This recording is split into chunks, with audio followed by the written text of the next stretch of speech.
Oh, hello. I didn't see you there. What up? What up? What up? It's your man, your mellow. Mr. Manny Faces, Hip Hop Can Save America. Hey, if you're watching on the rebroadcast or on the YouTube, subscribe. That'd be great. Subscribe. I didn't see it. Weird. Let's see if this works. We're just waiting for some people to trickle in. Oh, you can hear it, but you can't see it. It's weird. Oh, well. Oh, now you can see it. Anyway, whatever. Trying out new things. Your man, Manny Faces, rocking with you the live version of Hip Hop Can Save America, a.k.a. the world's most enlightening hip hop live stream. We have a podcast that matches. It's called Hip Hop Can Save America. Just the podcast version, the audio version. You can find that wherever you find podcasts. This is you might be watching this on something other than YouTube, but YouTube is where you want to go. So if you go to hiphopcansaveamerica.com/watch, you will find this show and excerpts from it, other video content. Now, the purpose of this show and this whole thing that I'm doing is to amplify and highlight and spotlight ways that hip hop music and culture can uplift humanity. All right. Particularly those from whence hip hop came, those lives, livelihoods, and communities of hip hop's, origin. But across the board, humanity. It's a very beautiful, unifying culture and brings in a lot of folks and a lot of different ideas and a lot of different concepts. And many of us believe, this is not just me, many, many, many people believe that hip hop can not only save America, but save the world, certainly contribute in ways that are less popular, uh, less, heard in media. And that's our job, is to amplify those things. So we bring you this show. We bring you these, we have a newsletter that accompanies. You'll hear all about it tonight if you stick around for a little bit. And then, of course, you will hear from our guest, UnLearn The World. It's a concept, but it's also a person. His name is Marlon Richardson. He'll be joining us. He is the education director for an organization called Hip Hop for Change and aligns well with this mission. Now, enough of that. We've let some people trickle into the live stream. Let's get this thing popping. As I like to say, it goes a little something like this. Hit it.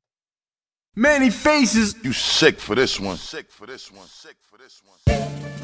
The thing about hip hop today is it's smart. It's insightful.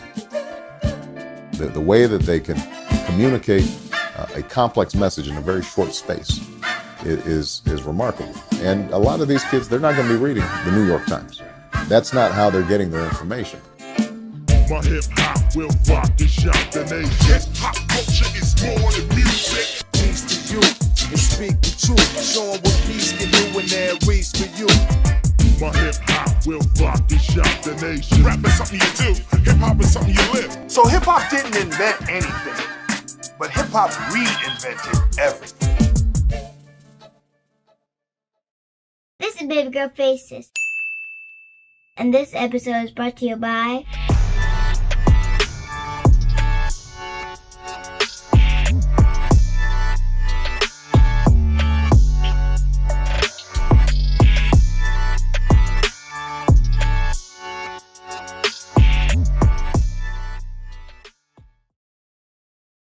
Indeed, check 1 2. Once again, your man Manny Faces rocking Hip Hop Can Save America, the world's most enlightening hip hop live stream. Yes, indeed. Thanks to our current supporters, we do have people who help make this possible.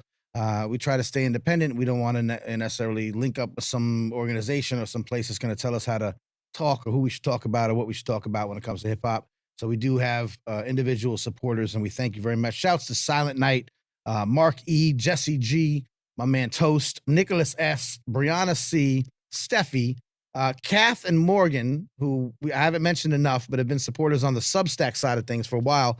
Andrew Wang, Andrew Wang, Raphael Travis, and our newest supporters, Patrick and Chris J. Like a lot of people helping make this happen. And that's why I'm here every Monday now, 9:00 p.m. Eastern time, coming to rock with y'all because y'all helping me do it. So here I am.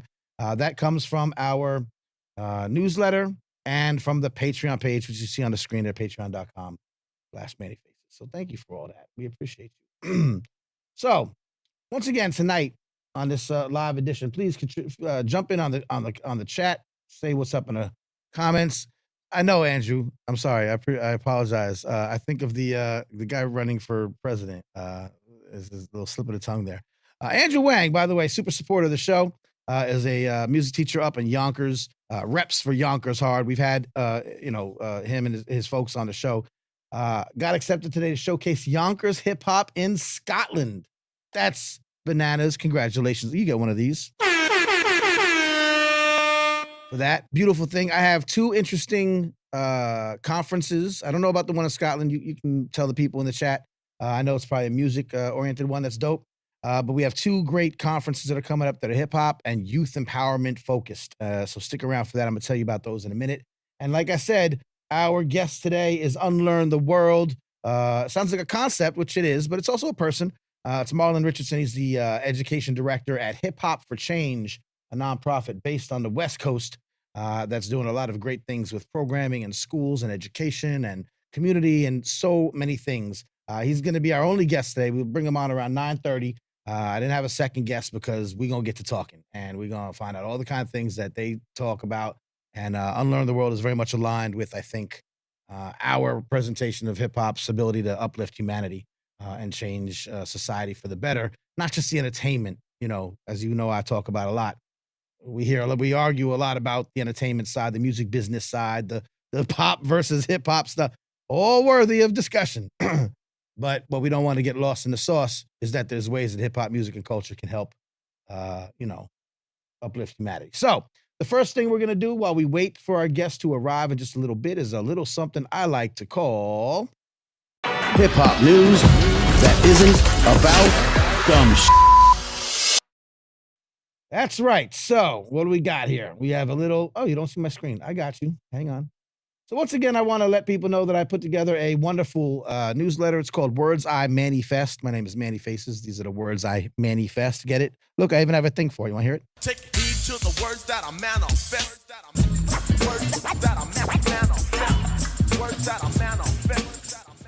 So that is that's the newsletter. But what the newsletter is filled with all kinds of wonderful tidbits of information. I like to say stories about hip hop, innovation, inspiration, and insight that I curate and I collect from across the interwebs, and I share them with folks because you don't get a lot of these stories in our traditional hip hop media, and sometimes you'll get them in fits and starts throughout mainstream media. So I like to collect them, find them, smack them, flip them, rub them down, and bring them over to you. Shouts to my main man, Mr. AJ Woodson, AJ Rock in the building.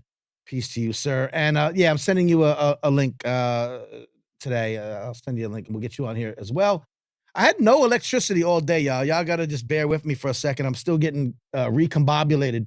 I had no electricity all day. I have we bought a house recently. I think I might have told y'all, and I'm set up, that's where I my lair. But we had an old electrical box from like 2,000 years ago, and it was just like crumbling into dust. And I finally had to get it upgraded and, redone. So I was a little bit discombobulated. So let's go. Let's talk about a few things. Once again, like I said, hip hop news that isn't about dumb-ish. You will notice that on the YouTube page, you can get to it at hiphopcansaveamerica.com/watch or hiphopcansaveamerica.com and link up top. You'll see the standalone videos from the live stream. So we do a live stream, and sometimes I have guests, and I'll pull the guests' video out and make it a standalone video. And last week's guest, if you missed it, was Jay Rawls, Dr. Jason Rawls, who's the assistant professor of hip hop at the Ohio State University. We had a great talk about hip hop and education, pardon me, on the collegiate level. Tonight, I'm going to talk with UnLearn The World. We're going to hear a little bit about hip hop and education on the high school level.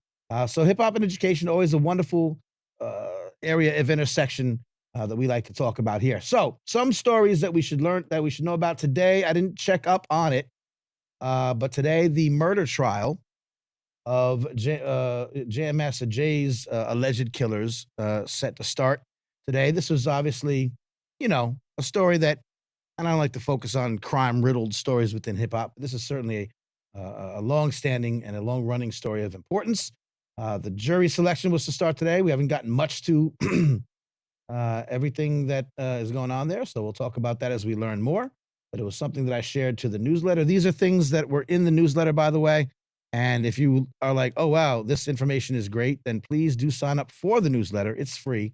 You can go to mannyfaces.substack.com. And it's okay if you dip off real quick, sign up, and then come right back. I don't know how you got your situation situated with your phone or you're watching on the desktop, whatever, but you can go join and we'll be here.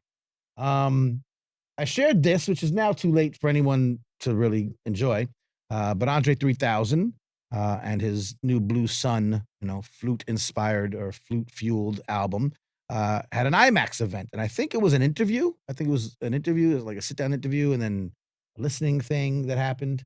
A little bit too late for anyone to, obviously go to today, but it was a one night only kind of thing. What's not a one night only kind of thing, and we like to talk about hip hop being used in or making moves in different areas. St. Louis American reports the Slam exhibition featuring St. Louis hip hop and virtual artist heads to Germany. This was an exhibition called The Culture, Hip Hop and Contemporary Art in the 21st Century. This went down in the St. Louis Art Museum. We talked about it on shows prior. Let people know that if you're in the St. Louis area, this is something you should definitely check out. And what do you call it? It's interesting that now they've taken this. Why isn't my banner changing? It's interesting that they are taking this this art exhibition over to Germany. So it's something that we're bringing around the world. And I've reached out, or I'm gonna reach out to the curator of this show. I want to get him on the show. I want to talk about. Her name is Andrea Purnell at the St. Louis Art Museum. And it was her first time debuting. It was her first debut as a curator, and I thought it was a really great representation of bringing hip hop into the museum. We've talked about this before. A few episodes ago, I talked about Swiss Beats and Alicia Keys bringing the artwork that they own. But a good portion of them being like young Black artists, but sort of in a more traditional art looking, like big giant tapestries and art. Not like, like wall art that you're gonna find in Marshalls, but like, real expensive art. And bringing that to the Brooklyn Museum and having it on display.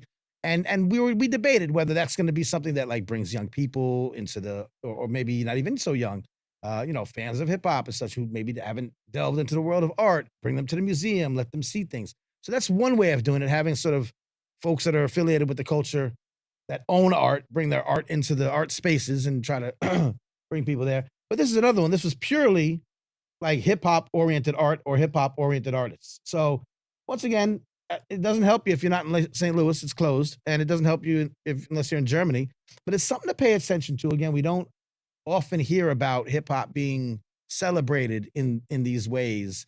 So I wanted to shout once again to the St. Louis Art Museum. I'm trying to get the curator of that show, that exhibition on this show, talk about why that was so important. This is an interesting story. Share this tab here. The Internet Archive now hosts one of the world's biggest collections of rap mixtapes. Shout out to my good friend Summer McCoy. You might hear me mention on the audio version of this podcast, and really is the consulting producer behind Hip Hop Could Save America. She does a number of great initiatives. One is called the Mixtape Museum. And for years, Summer and others have talked about the importance of archiving our hip hop works. Piece of the culture in the building. I see you. And one of them is mixtapes, right? So we've had all these mixtape, from cassette tapes, back in the days to CDs. And so who was it that was it Jay Rawls on the last episode was saying that like a DJ digging through the crates is sort of like ethnographic research or archival research, and in the same way, a lot of times our DJs, our mixtape DJs, were curators and chroniclers of a moment in time, right? And so many times the cassette tapes of random DJs, some famous, some not so famous, have been scattered in the wind, right?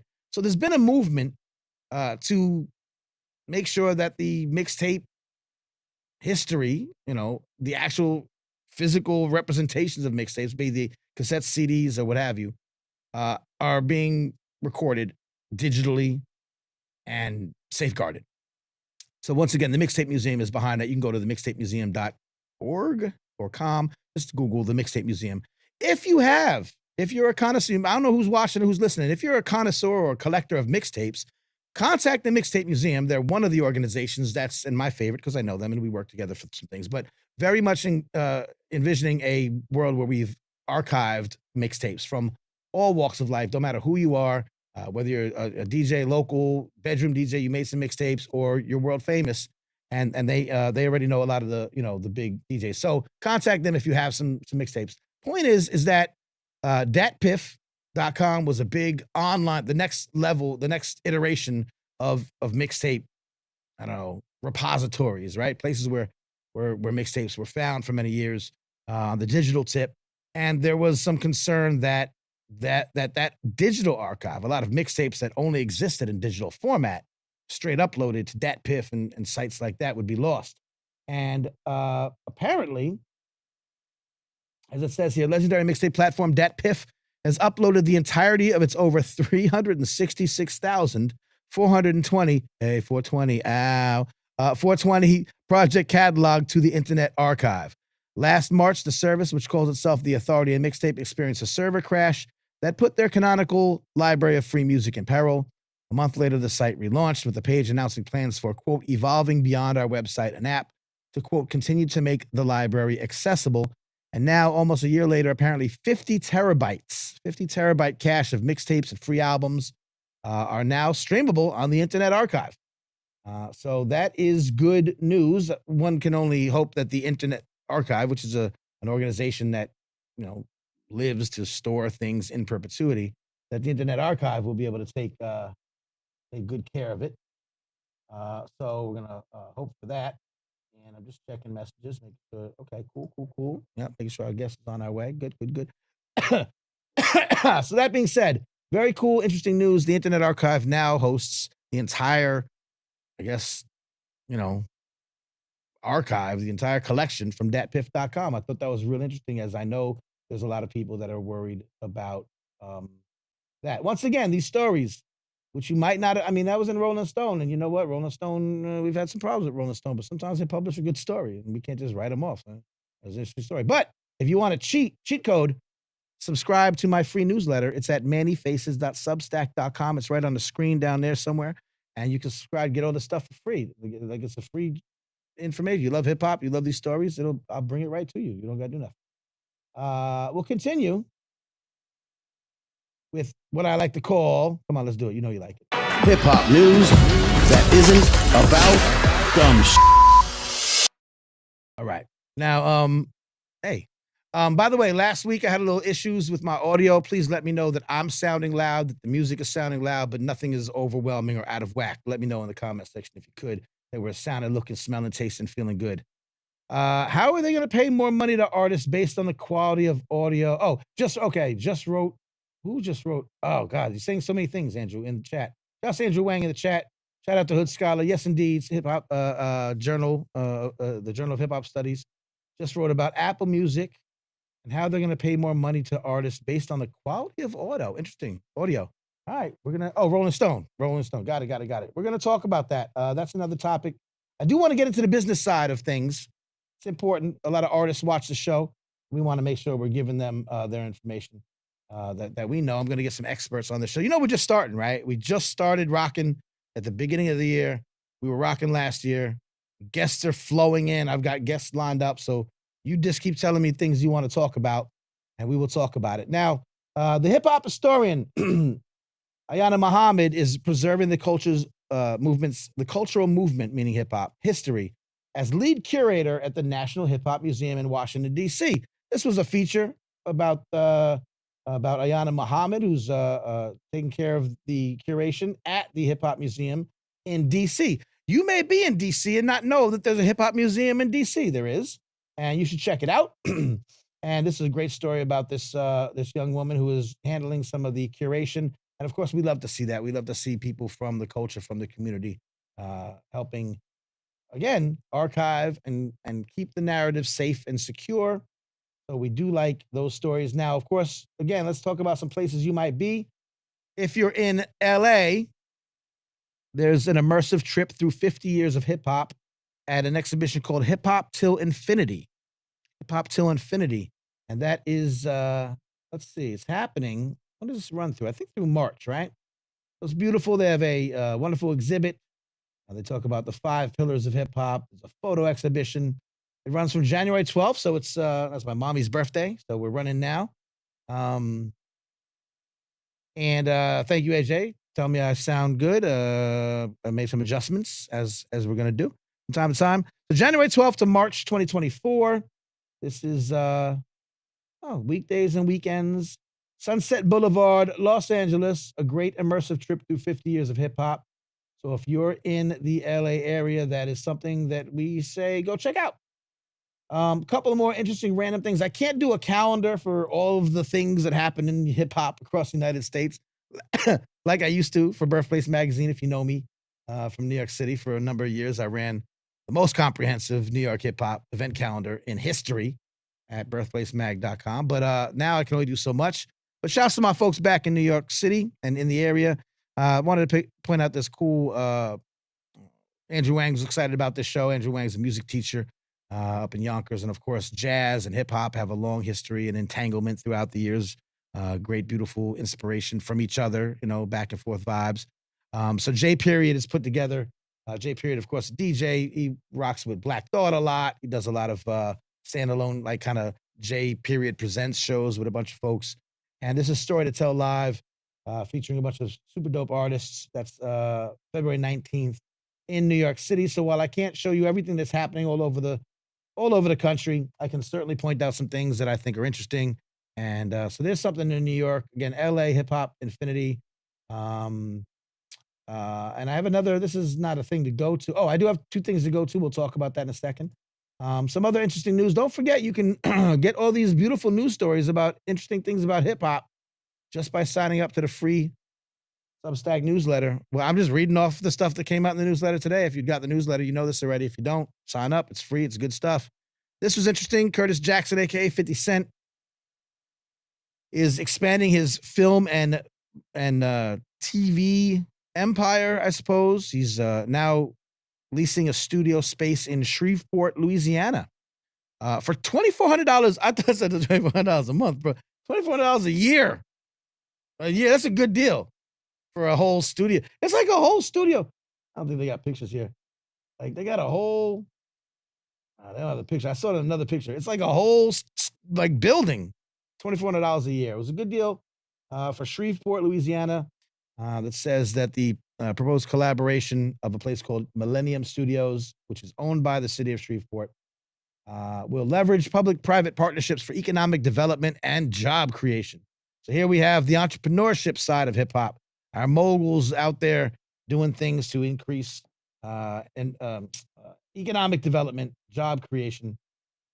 It's like a 30-year lease, $2,400 a year. But according to the mayor, the collaboration will save the city about $180,000 a year in maintenance and upkeep expenses. So I guess the maintenance and upkeep are going to be up to the G Unit folks, and that way it saves them some money in the long run. But it's interesting, and we do like to see what goes on with our hip hop quote unquote moguls and what they're doing to say give back to the community or expand their empire. But Shreveport, Louisiana, which you don't hear about. I haven't heard. I mean, I don't hear about it as a hotbed. Like I'm in Atlanta, and so everyone's flocking to Atlanta. Tyler Perry built studios here. Lionsgate just opened up a movie studios down here. You don't hear about Shreveport, Louisiana. So that's good. And we got 2 stories to share. I met this wonderful woman a few years ago. Oh no, I won't load. Her name is Isis Kinney. The site's not loading now. She runs an organization, runs a company called Hip Hop Fine Art.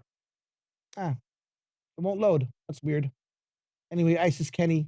I met her a bunch of years ago. I was really happy to see that she got written up in in shoutoutatlanta.com. I guess she's out here in Atlanta as well. So shouts to her. You'll get it on the newsletter if you're subscribed. You'll find out she makes fine art. She does drawings and paintings and does some cool stuff. hiphopfineart.com. Check it out. And lastly, this was interesting. There was a whole story on how hip hop got to Harvard. Harvard's been in the news lately, obviously, with the drama surrounding their chancellor or woman in charge up at Harvard. But at the same time, and buried in some of that, I guess, drama, was a celebration for Marcellinia Morgan, the founding director of the university's Archive and Research Institute. One thing that Harvard has, a lot of people don't know, is in the Hutchins Center for African and African American Research, there is a hip hop archive and research institute in Harvard's research, library or institution. Within that, or accompanying that, is a fellowship called the Nasir Jones Hip Hop Fellowship. That's named after Nas. So Harvard has a fellowship. Every year they offer fellowships, basically money and a ability to use the resources of the college to further research or other kind of endeavors, some artistic endeavors, some academic endeavors, some journalistic endeavors. Our good friend Dr. Lauren Kelly is one of the current, as of right now, up at Harvard, hip hop fellow at Nasir Jones Hip Hop Fellow. And so that's interesting. This story tells the story about how that came to be. A little bit of history behind. Of course, you see there the director of the Hutchins Center for African and African American Research, Henry Louis Gates Jr., the esteemed Henry Louis Gates Jr., and a great story about how Harvard opened up their doors to hip hop some years ago. And it's a great program. I respect. I talked to a lot of folks who have been hip hop fellows at the Nas Jones Hip Hop Fellowship. So shouts to them. It's an interesting story. Now, two more things before we get to our fantastic guest. And once again, all these stories, I've curated them during the week and I put them together in a newsletter. You see the newsletter on the screen. It's beautiful. It looks great. It tastes great. It's less filling. You can check that out, mannyfaces.substack.com. Subscribe for free. Get some cool, inspiring information and innovative uses of hip hop. It's wonderful. Two things I want y'all to know about before again we get into our guest, who is the education director at Hip Hop for Change. UnLearn The World be joining us soon. All things, if they go according to plan. Today did not go according to plan. Today was, for me, no electricity till like an hour ago. I didn't think I was going to do a show. It's crazy. But things worked out. Save the date. I've talked about this wonderful organization before, and I want you, if you're an academic, someone who works as an educator, to know about this. I want you to know about this if you're a young person, young college, just starting your college career, but you love hip hop. This is an organization. It's a yearly conference called the Hip Hop Youth Research and Activism Conference. I've been a part of it for many years. It was founded and run by the aforementioned Dr. Lauren Lee Kelly, who is the current Nasir Jones Hip Hop Fellow at Harvard University. Dr. Kelly started this wonderful conference that is run by, for all intents and purposes, the youth, the young people, the young college students who run this conference. But remember, Hip Hop Youth Research and Activism Conference. So it's hip hop, but it's really got this focus on research and activism. Again, every day you hear somebody talk like hip hop don't got the things that it used to have, whether it's counterculture, or whether it's, fighting back against oppression, here's an entire conference that's been running for several years, run by young people with a focus on activism and research through a hip hop lens. So it happens all over the place. You got to pay attention to, folks who try to tell you these things. But anyway, so this happens every year. What's great about it is there's going to be a call for papers. And again, it's looking for presenters from college age students. Now, it's happened in the past at Rutgers. It's been there for its whole life. This year, Saturday, March 16th, Fordham University. Shouts to my good folks that have been like graduates of the program that are now taking the reins and not only helping, choose the sessions and what presentations get put on, not only like kind of running the conference with the support of some of us, OGs helping out, but they're like running the show right now. So it's a beautiful evolution of this program. You can find out more information. Just Hip Hop Youth Research and Activism Conference, HHYRA. You can go to them on Instagram, HHYRA Conference. Let's see if I can just copy and paste it right quick into the uh, post. So Fordham University instead of Rutgers this year. I'm gonna try to make it. I've made it every year so far. I'll try to see if I can float into town and check it out. But I want you to know about that if you're an educator, if you work with young people, if you're a college-age student and you want to get involved, follow. There'll be a call for presentations. It's going to happen every day. They're also looking for local performers.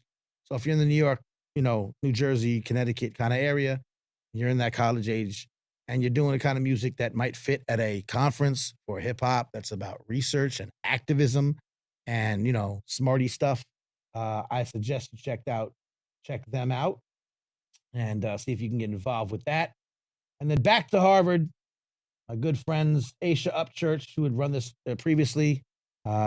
Probably Justice Lopez is involved in this year. This is the 8th annual Can't Stop Hip Hop Conference. That's happening May 3rd and 4th of this year of your Lord of Choice 2024 at the Harvard Graduate School of Education. You can go down and check them out. I have been there several times. I do believe that I've run into our guest tonight at the Can't Stop Hip Hop Conference. We've been there. It's the wonderful celebration of the connection of hip hop and education. It's done in it's a conference, but it ain't no regular conference. It gets turned up. It sounds a little bit like this. So once again, another organization you might want to check out, can'tstophiphop.org. Also looking for performers, also looking for presenters.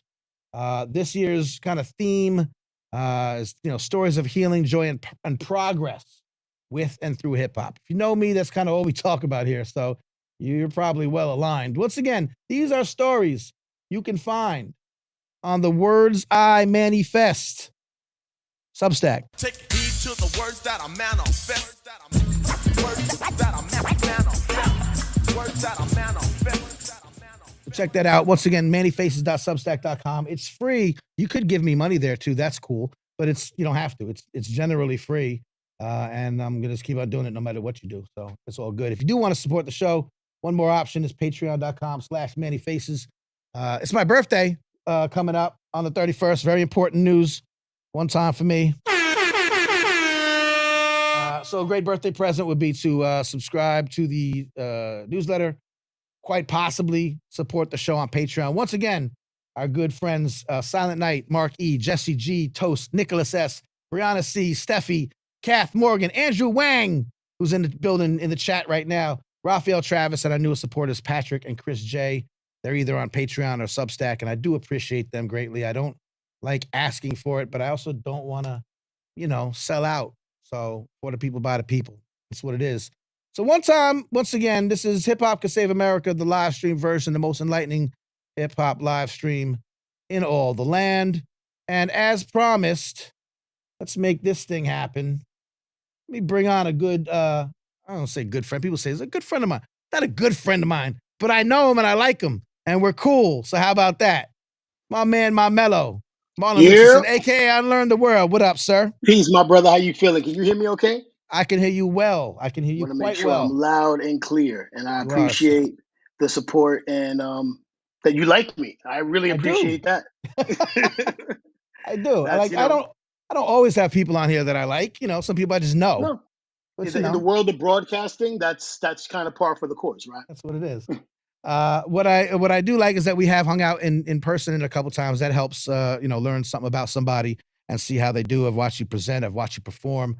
I've watched you kick it and do a bunch of things. So I'm really glad. Like I said to you before, this is a long overdue conversation, but I've been waiting to get this beautiferous situation all beautified before we get everyone set up in here that I've been waiting a long time to talk to. So once again, I thank you for your time. Thank you. I appreciate you, bro. Do me a favor, if you will. I've mentioned you and hinted at you, and some people know who you are. Could you please, instead of me reading your bio, because that changes from day to day sometimes, how people feel, please present yourself as you like to be presented to the world, if you could. Yeah. Marlon Richardson also known as UnLearn The World, MC first and foremost. Like, I'd be remiss if I don't say that. Like, I am an MC, rapper, producer, beat maker. I like to say overall hip hop creative, but more particularly a hip hop educator. Right. I have been a hip hop educator over the last 10 years.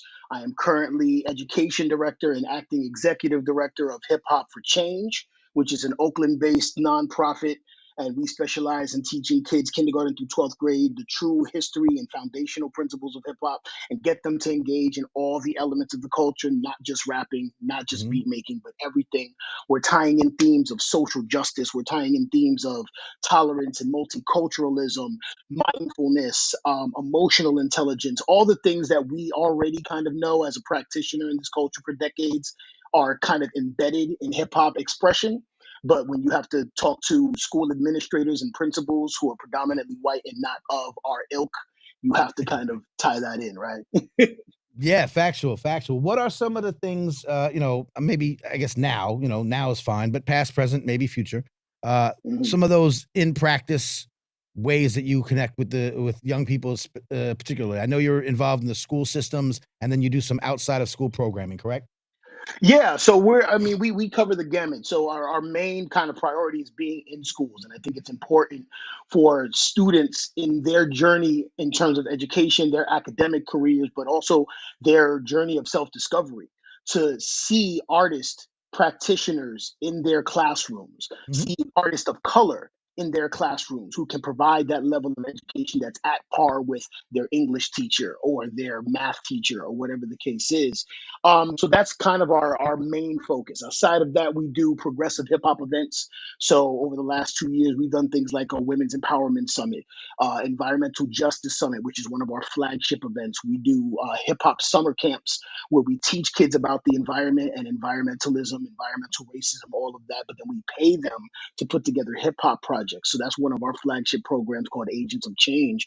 Mhm. And like I said, we just continue to do community based hip hop events that are for the most part all ages, so there is no age barrier to participate in some of the events that we have going on. And we really try to make our spaces communal in that we are really getting down to the root of what hip hop culture is about, is to empower the community, right? And one thing that I recognize as an artist is like how we're a $1 billion industry, and we Mhm. shout out, we're straight out of Compton, we're straight out of Uptown, we're straight out of the Bronx, we're straight out of this place or that place, but then when you go to those spaces, they look the same as the struggles that we came up with in the 80s, the 90s, if they're not already gentrified, and it's not like we're the ones doing the gentrification. Right. Fact. So the question I always ask rhetorically and practically is, how do we improve the neighborhoods that produce the artists that produce this culture? You know what I Right. mean? And I think that we're uniquely positioned to provide an answer to that Yeah. and hope to use it as a proof of concept moving forward. Yeah, I was gonna ask, I'll say, I was gonna play this, I was gonna play white devil's advocate and say, why? And I was gonna say, why, you could teach kids about environmentalism without using hip hop and da da da, but you've already kind of explained that like this sort of immersion, this sort of intersection is a more powerful way to do that. Can you just for the naysayers, for someone who's listening for the first time and saying, I don't know about hip hop being used to teach and empower, what does that mean? And just give folks the layman's version of empowering people through hip hop. Yeah, certainly. So it really comes down to the who and the how, as far as I'm concerned, right? Okay. The who is, who are we trying to empower? Who are we trying to educate? And a Right. lot of that, in many cases, are young people of color who are, Right. for the most part, disenfranchised as it relates to their political system, their education system. They don't feel they have a voice. They don't see themselves represented in the history, the content of their education or anything. So to bring people of color who but with that said, they all, for the most part, identify or are familiar with hip hop culture. Right. So to bring that as the means of kind of bringing young people into the fold of these more Mm. sophisticated and nuanced subjects and issues that we are all confronting and that they have to inherit at their young Mm. age, right? I think it's important to have what we call culturally responsive, but more particularly culturally affirmative programming. Right. right? Culturally responsive in that we are using a medium of expression you're familiar with to educate you about concepts that may be foreign to you. Number Right. one. Right.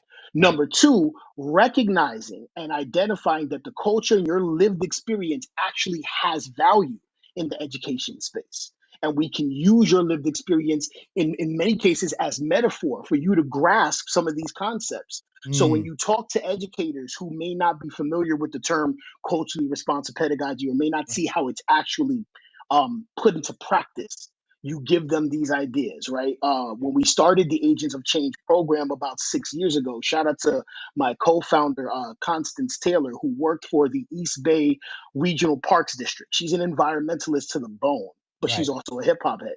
Right. So Right. she came to us just kind of ideating on how do we partner? How do we Mm. collaborate? And I said, well, hip hop started in parks. Right. That was kind of the auspice by which we started everything for that program. And again, it's our flagship program. We've ran it around. We've ran it now for 5 years Right. constantly. Right. We've expanded it more and more. We're bringing more kids into the fold of that community. And we're seeing amazing things happen outside of that. Kids are doing murals, kids are performing, Yeah. but all with a sense of environmental awareness and responsibility and all the other things that we try to implement. Yeah. Brilliant work. Let's take it back a little bit. Young Marlon. Yeah. What was young Marlon doing? Where was he? What was he getting into that led him down this path? I'm sure it's, we didn't come up yesterday. It's a long Right. path. You can give me the truncated version. But Totally. give me the bullet points of, your life and travels, that got you to this point. Yeah. I'm a boy from Washington Heights, New York City, right? Right above Harlem, right across from the Bronx. Yep. I grew up and was groomed in not only the birthplace of hip hop, but the golden era of hip hop, right? Yeah. I'm an 80s baby going into the 90s. Um, and I used rap for myself as a unique way of making sense of my upbringing. Like that was my way of kind of like making sense of my life. I grew up with a woman who was Jewish, predominantly, white. So I'm a dark skinned Dominican kid, Afro Latino, growing up in these predominantly white spaces. So I'm Right. often caused or made to like reflect inwardly and be Mm, very introspective and hyper aware of my surroundings. mm, But when you see artists like a Rakim or KRS-One at 10 years old, you see people who look like you mhm. exude this level of confidence and this level of awareness that Right. you aspire to become. And I started just using rap to make sense of my own life as a creative outlet and really just rapping to myself. I wasn't trying to get famous. Nobody knew I rapped really, you know Right. what I mean? But then come, 1994, Illmatic album drops. The song The World Is Yours is on Hot 97 and all of that. My cousin got the vinyl and he's playing it on his DJ equipment in his house. And that's where the bug struck me, right? Mm, Writing book of rhymes, all the words past the margin. I'm literally going to Woolworth the next day to buy rhyme books. Shout out to those people who are old enough to remember Woolworth. that's right. That's You know what I'm right. saying? So that just started my journey. You know what I'm saying? From then on, like I was really trying to just become a really good rapper. That involved me going into libraries and reading books from cover to cover, expanding my vocabulary to find words to articulate not only how I was feeling, but what I was thinking. And having that language just made it became a superpower in the midst Right. of all my friends, in the midst of the performing arts high school that I was at. Like it just became this thing where it's like, oh, me being able to talk can get me into rooms that most people like me or who look like me aren't able to get in. So Yep. I'm gonna use this. I'm gonna really leverage this to go as far as humanly possible from the fates that would be prescribed for me otherwise, right? That's a Jail, pretty profound. custody, all of That's a that. pretty profound thing to make, to connect in your mind when you're younger. When a lot of folks were just trying to rap to be famous, you know what I mean, or trying to rap to Yeah, be dope. But but for you to say you already noticing that this is providing me with life skills outside of whether I become a star or not, right? 100%, right? Yeah. Like, yeah, I mean, I think part of your adolescent goal is to become famous and get some level of gratification that you may not get in your life. But Right. for me, there was a transformational opportunity. And if there's one thing that I can remember from being that young is I wanted to make myself better, right? I moved away from the woman who raised me back to my biological mom in the city in New York. And one of the things that were being told to me by older people is you're going to end up either dead or in jail. It's like a scare tactic, right? Right. Because of this radical decision that I made at such a young age. And I wanted to prove them wrong. So as much as I would Mm. like to say it was all high-minded and sophisticated, it was no, I wanted to Okay. prove people wrong, right? If you think I'm gonna be a criminal, I'm gonna be the exact opposite. I'm gonna Fair be enough. hyper intellectual, hyper mindful, and I'm Right. gonna be extremely talented. And that's what I worked towards doing my entire high school career. I interned at Loud Records, Bad Boy Records, all the record labels that you could think of, just trying to get on and learn the music industry, but Right. not for the sake of the music industry, for the sake of the culture, Right. loving the culture and knowing the elements and trying to like find a happy medium in my life between superstardom and cultural and community responsibility. I love it. A lot of people from our particular kind of age range or era, that pursued the arts also Yeah, feel that we vibe with that. That's not, that's a thing. That was a thing. When did totally. you first say when in the intersection of education or saying as a technique for learning, as a space for learning, as a tool for learning or teaching, like when did that thing happen? Um, in two instances. Yeah. The first one was when I was 15. I was tapped by my math teacher in high school to write a script that involved turning rap rules or math rules into Mm. raps in Ah, order okay. to learn. So I wrote a script that then became the film Rapmatics. This was a academic film that was offered in catalogs all throughout the country. And it was produced by Derek Phillips. Shout out to Derek Phillips. He was I think he was my 10th grade math teacher. Mhm. Um, and from there, like that, I started automatically linking the value of hip hop in educational spaces. Right, me Right, right, writing right. that script kind of put me on that road. Interesting. But then, yeah, outside of that, I wouldn't get that bug again until I was in my 30s. And in 2014, I was blessed to go to an artist retreat of sorts in Havana, Cuba. And Mm. there, not only did we do cultural exchange where I learned Afro-Cuban drumming, I learned some salsa, but we were Yeah. also encouraged to teach people what we knew as a Okay. songwriter, as a beat maker. So there was this like healthy cultural exchange that was going on that allowed me to not only teach what I know to other people, but then be aligned and be around other Mm. people who were using art as education, Mhm. whether they were dancers, Right. filmmakers, whatever the case is. I'm in a group of people who are literally teaching artists. Yeah. So within a year of that trip, and that was 2014, so it's almost 10 years. Um, Within a year of that trip, I quit my normal 9 to 5 day job and I started becoming just an artist educator, Yeah. teaching songwriting, teaching beat making. Shout out to Today's Future Sound. They gave me the opportunity to like really get in there and volunteer and do all of that. Great That organization. that was the start. Yeah, totally. Yeah. That's dope. That's interesting. Yeah, it's funny. All the years of being a practitioner, I rapped for a little while. I was a beat maker. I had a home studio. I did demo tapes for the local cats, that kind of thing. I Mhm. made remixes for a bunch of years. So I was kind of in the mix.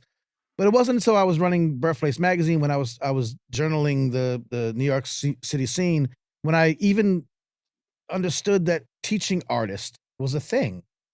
Yeah, Like teaching or the concept of a teaching artist. Like we don't hear enough about that. totally, Meanwhile, totally. you're doing it like decades, ago, but there's people out there that were doing it before you that put you on, you know what I mean? Like, Totally. I mean, I'm a product of a performing arts high school. All my right. teachers were teaching artists, right? Right, right, Like right, that's like the kind of like the thing is like my teachers were telling me about auditions and telling me about other things that they were working on aside from being in my classroom. yeah, So I combined the two, and then one of my best friends kind of took that lead way well before I started. Right, right, my friend Steph Reed he's singer songwriter and was going to schools and doing workshops and the whole bit. So I knew that there was a there. I knew right, that people were doing it. I didn't right, know how successful it was. I didn't know in what proximity to the music industry that I wanted to be part of right, it right, right, was. So you don't really kind of flock to it. But when you're having an existential crisis in the way that I did by the time I'm in Cuba, you just want something new, right? And it's right. like, well, let me go back to what Cuba awakened for me was that 15-year-old Yeah, that wanted to just express himself and be around a community of people who got it and were willing to give that expertise or that experience to the next generation. So that's what it awoke in me about 10 years ago.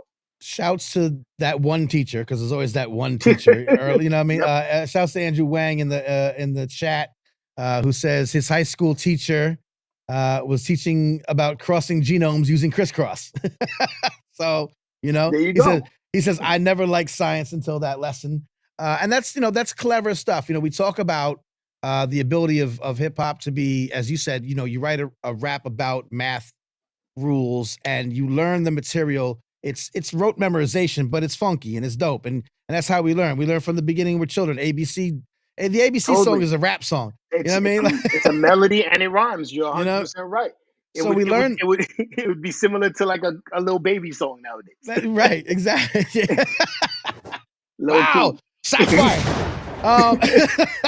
But yeah, exactly, 100%. So that's in our DNA as humans. I think that works across the board. That's in our DNA. That's how we learn the cleanup song, things like that, songs, rhymes, etc.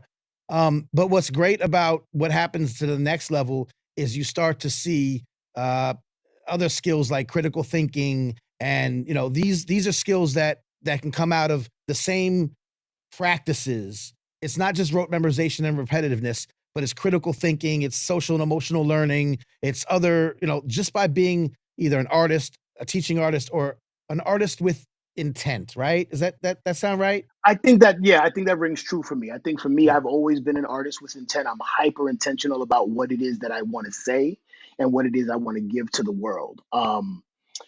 So I think having intention behind your educational approach, right? Yeah. Like you said, we always have that one teacher who's super prepared. Right. They know what they want. They know they have do nows lined up for the next 3 months. Right. They know what source material they want to use to convey specific points or philosophies. Yeah. And I've always responded well to those kind of teachers, right? The Yeah. Captain, My Captain, Dead Poet Society type teachers who can Yeah. literally transform your life with a conversation. Yeah. But that's off the heels of being kind of aware of the Malcolms of the world, the Marcus Garveys of the world, like Fair enough. responding to those kind of personalities, right? Like in lieu of me having a dad, reading the autobiography of Malcolm X was my father, right? Mm. Watching Bob Marley was my father. Like these kind of iconic people, even Right. Bruce Lee. Like these are Right. people who I was drawn to because I needed that level of energy in my life. But then fast forward as an educator, I try to have that kind of that transformative approach as well, and then I build it into the curriculum that I develop. Yeah, yeah. If you're watching or listening, because we will put this on the audio feed, we're talking to Marlon Richardson, aka UnLearn The World, the education director of an organization called Hip Hop for Change, based out in the Bay. UnLearn The World. Give me a synopsis of the derivation of that moniker. Look at those big words. I should be an educator. You was killing it. Like that Come was like on. 25 words. Let's over go. And over. You was killing it. Oh, hats off to you for that one. It's so many things at this point, right? Like it's a brand, it's all these, it's a philosophy, it's a lot of different things. I said when you're coming on, I was like, it's a concept, but it's also a person. Yeah, Yeah, you know what I'm saying. yeah, But I yeah. think I like to lean more towards a concept because personalities are I try not to get into the cult of personality. You could like Understood. me as a person, but Sure. love the concept that is Unlearn the World. I like But the concept. Tell me about it. I got it. One of my favorite movies is Higher Learning by John Singleton. The late great John Singleton. It had Ice Cube. It had Busta Rhymes. It had Omar Epps from Juice in it. Had pretty much all the stars of today in Black Hollywood were in that movie in one way or another. Right. And I not only identified with some of those characters, but I wanted to be those characters, right? And Yeah. at the end of the movie, in big bright red letters, it says unlearn. And that's that word when I was watching this movie at like 13, 14 years old was really like interesting. So as I started developing my artistry, I was always nicknamed Un. It was short for unorthodox because I was a battle rapper. I was going borough to borough, going to projects I shouldn't have been in, trying to Right. see who's the dopest. And so it was unorthodox. And then I cut that short to be Un. And people nicknamed me Un. When I was trying to get a record deal, I knew that unorthodox was way too complex. So it was Un. Right. But then as an independent artist getting ready to put out my first album or start putting out projects, I said, you know what? I want something that actually means something. So I'm going to harken back to this word. I saw it in my favorite movie, Right. unlearn. And that's what I'm going to use. But then trying to put out music, there was a group up in Canada also called UnLearn, and I didn't want us to be confused, right? I'm more hardcore hip hop, and they were like ambient house. It was like two different worlds. Okay. Uh, so the song that made me want to rap was "The World Is Yours" by Nas. So I combined the two just as like a thing for me, like unlearn the world. But then it became this concept. This Yeah. became what I now like to call my life's work is to break down the societal conditioning that we are all embedded with, right? We come into this world and no sooner than we are born, you are bombarded with expectations and definitions of yourself. People are telling you, history is telling you, your classroom is telling you who you are or what's expected of you, whether you're a person of color, whether you're in an affluent white neighborhood. People are telling you who you should be and Yep. what they're expecting of you. And me just kind of very resistant to that idea that my destiny should be laid out by people who are not me. We're not you. um I always tried to buck that. So for me, it's just kind of a calling to not only break down societal conditioning, but break down the myths and the lies that you are telling yourself that are rooted in some experience that no longer serves you, and to really call account and call attention to behavior patterns and forms of thinking that are inhibiting you from reaching your true potential as a person. Right. So the more I understand that concept and the more I see that name on my merch or on an album cover, it reminds me of the growth work that is necessary for me, let Yep. alone anybody else, in order for us to reach our full potential. Yeah, that's dope. That's a lot better than when I wanted to pick a rap name and it was between Manny Faces or Dick Dastardly. I So would have went with Manny Faces. see, that's what I'm saying. It's not as deep, and actually, I do have a little backstory, but I like your backstory. I like your moniker's backstory. I appreciate that. Appreciate you, my Going back brother. to the educational space the educational work you do, especially with the way you go into schools and work with with young folks. I like to ask this about anybody kind of in our positions. I do some of the same stuff when we go in or we Sure. talk to young people, and then we see the results that don't often get the media attention. We don't get written up. You don't get written up as Right, much as you should. Your organization doesn't get the press it deserves, right. but you see things in there that every time you do it, it lets you know, man, this works. So it's an Yeah, anecdote. It's not, don't give me stats. Don't give me a research survey. Just tell me something that makes your heart sing. When you work with some young people, you've come across something, you've done something, and you're like, man, this hip hop thing is so good at this. It's so good for this. Just give me something that yeah. pops in your head. I'm sure you have Oh, plenty. I mean, there's so many light bulb moments, right? We're looking, as an educator, you're looking for the light bulb moment when a kid reads or understands a concept and they get it and their Right. brain is like, whoa. Right. I just had one of those. I've been teaching a songwriting class called Lyricist Lounge at Oakland School of the Arts. It's one of the premier performing arts high schools in the Bay Area.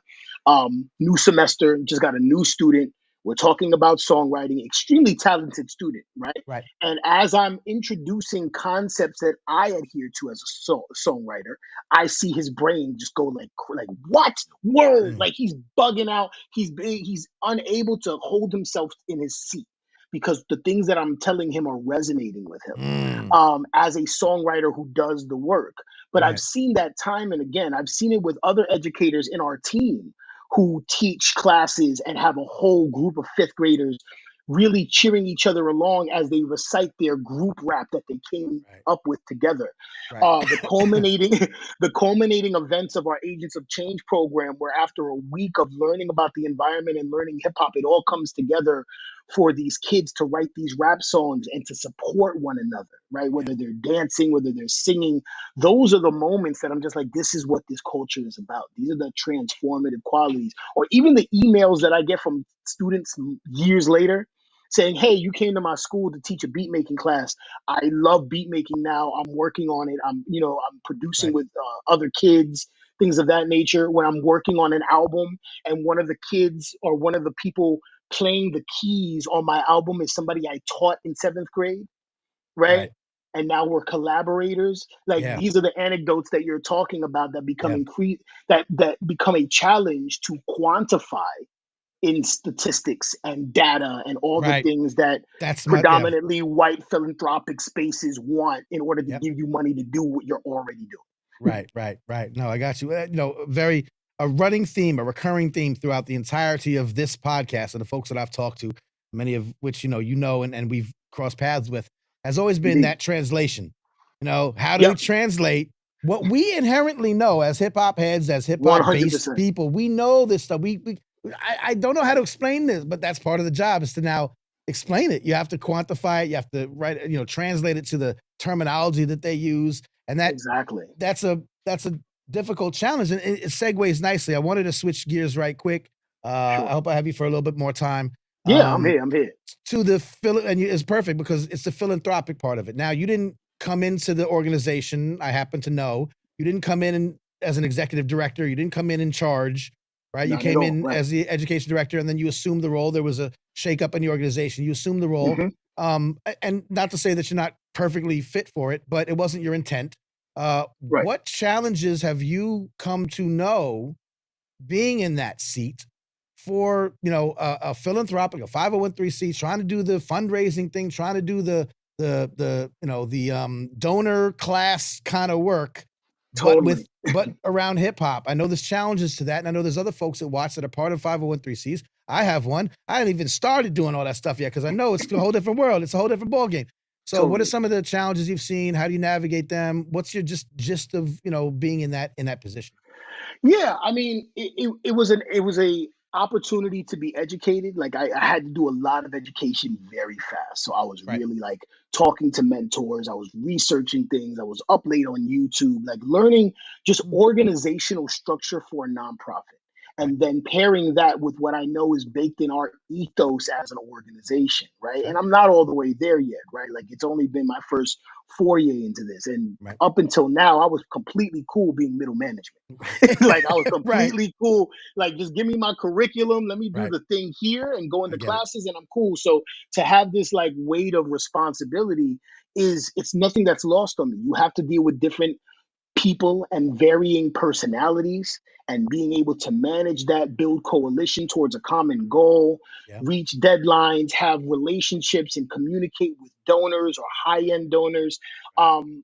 I thank God that I have a lot of help. We have an amazing volunteer base. We have an amazing volunteer HR coordinator who Right. told me like the rules of like this is what you should be doing in terms of offering people jobs, right? A Right. development coordinator saying, hey, you need to meet with this person who's been donating thousands of dollars every year and never heard from anybody, right? Like Right. that's these kind of things. Like these are things that you just kind of, it's almost like a baptism by fire. You're just Yeah. Yeah. doing it And again, and this learning. organization is not scheduled. This organization's been around for a while. It's not like it just came up. Right. It's Yeah, we've legit. been It's had, around you've 10 done your years. 990s, you've done all your We things. are established. I'm doing the Yeah. 990s, the taxes, like all Yeah, of I those get it. It's things. not But yeah.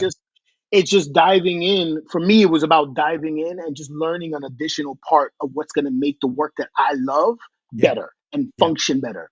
And what's helped and this is a very funny story. So I worked for 10 years. I was a licensed life and health broker doing insurance, right? Okay. Music industry chewed me up, spit me out.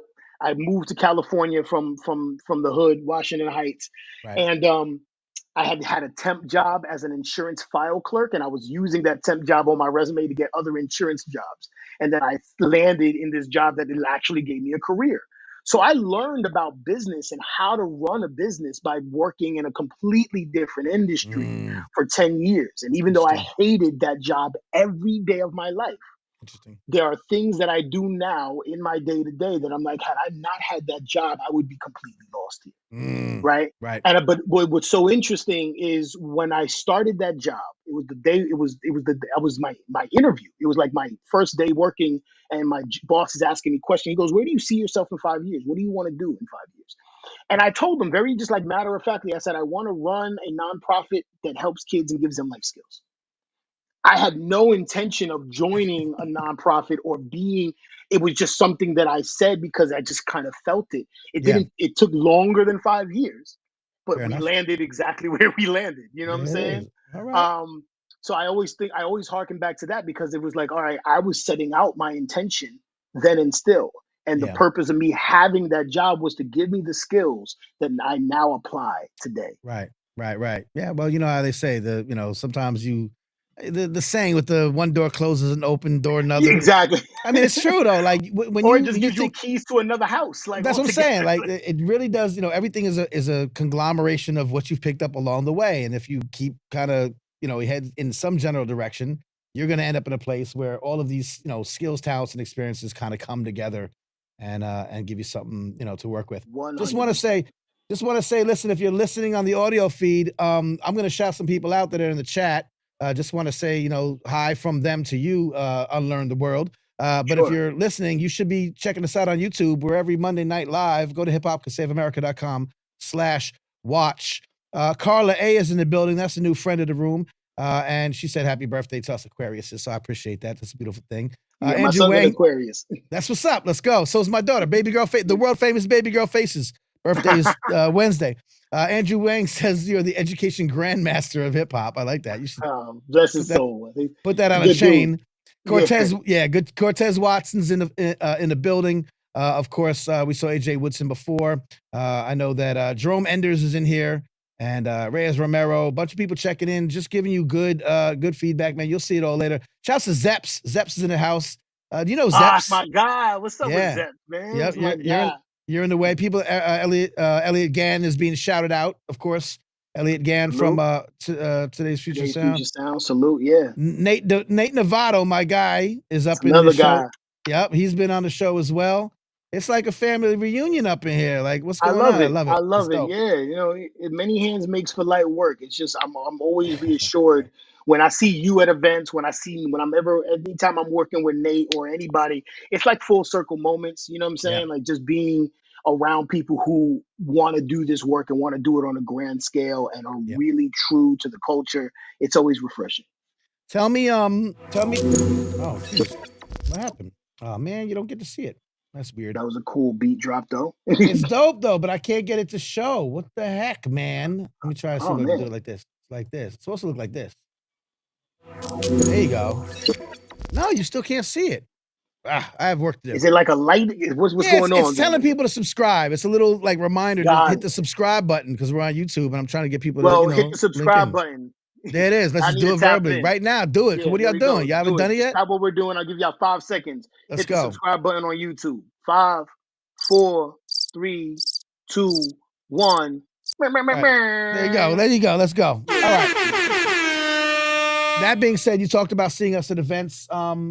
What is coming up, if anything, like besides the programming, or matter of fact, talk about the programming that's coming up. I know you've got something going on with our good friends at the Hip Hop Education Center. That's something brewing. So anything new and bubbling and popping. I saw something today. I'm on top of it. I see everything. I see everything happens in this hip hop world.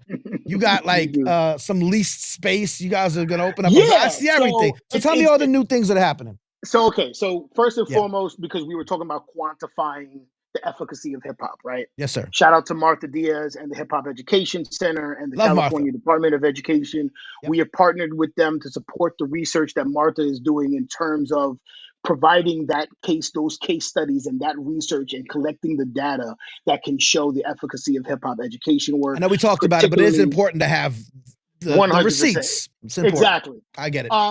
And supporting that work so it moves into the bigger picture of CTE, career training equivalency, right? So we can build pipelines from middle school onward in the academic careers of young people in terms of getting jobs within hip hop culture. And I always say hip hop culture instead of just like the entertainment industry, because as it relates to hip hop and the entertainment industry, we can see those areas where hip hop, especially young people, are exploited. So it's very delicate in that respect. But nonetheless, as a hip hop practitioner within the culture or the industry of the culture, there are so many careers that you can have, right? Aside from rapping or making a beat, you can be an engineer, you can be a journalist. We now have broadcasting in our pocket, right? There's so many hip hop podcasts and TV shows and things of that nature. It just makes sense to be able to create these pipelines, right? And it I don't want to say it legitimizes us, but it does serve as showing that hip hop is a viable career field. Where I had to struggle explaining this to my mother when I told her I wanted to be a rapper. Yeah, my dad the distinguished professor of sociology.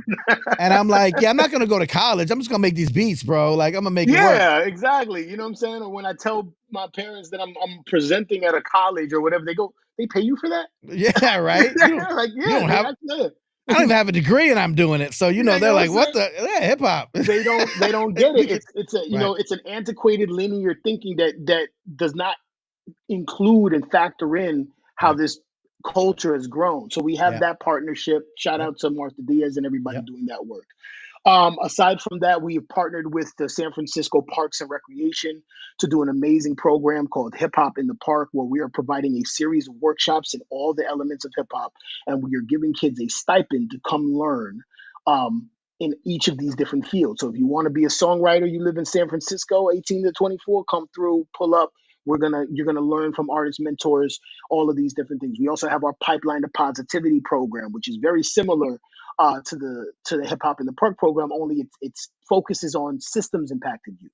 So kids who are in GED programs, alternative high schools, who are currently on probation, who are the children of incarcerated people, those are the kids we want to come into this program, and then they also get paid a stipend to participate in a series of workshops that give them career skills. It's kind of Mhm. like hip hop workforce development. Nice. And all of this ties into what you just recently said. We just signed the lease on a uh, film, music, and content creation studio. We've already had one for the Right. last 3 years. We now expanded to a bigger space. So instead of just one floor where you can do stuff, we have two whole floors that are going to be dedicated to kids coming in and filming content, recording music or podcasts, learning how to do that, film Mhm. editing, shooting music videos or doing Yeah. photography work, set Yeah. design, all of these different things that we now need, Right. right? Right. Like Because like you said, imagine we you have these things. You need these support. You exactly. need the support staff. Yeah. So imagine you have your program or you come to on location in San Francisco to do Hip Hop Can Save America, right? That'd be nice. Imagine having young people,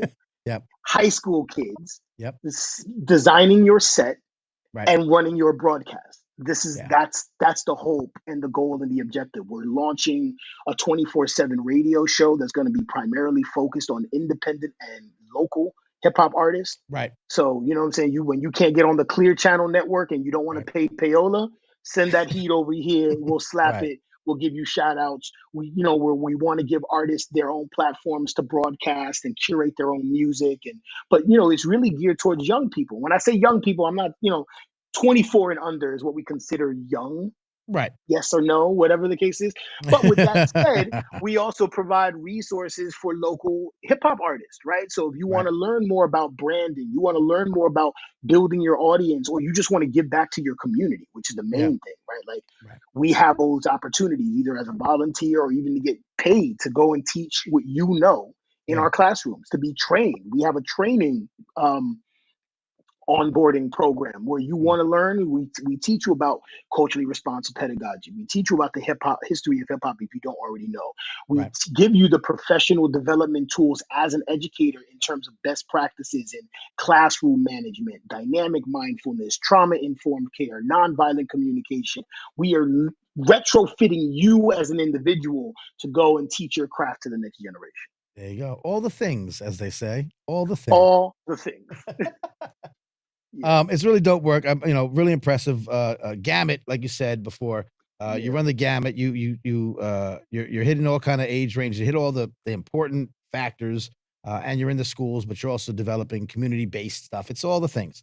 Uh, Yeah. so okay, so we'll come back to that at the end and tell people what they need to do to follow up with the organization and get involved, whatever they want to do. In the meantime, before we get out of here, tell me about The God That Sins. Yes. The album that I just released called The God That Sins. This is my sixth official album. Put out mixtapes before that, but this is my sixth album. And I'm really proud of this work. I'm really proud of this album. It has a slew of features. It's probably the most feature heavy album I've ever created. So Yep.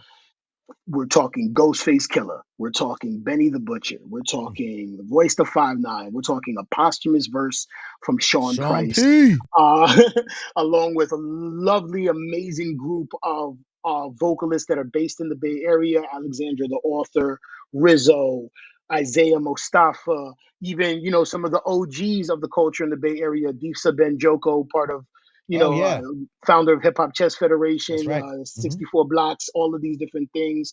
He has a nice little cameo on the album. He's my big brother. I love him, man. But yeah, it was an album that I've been working on for the last year.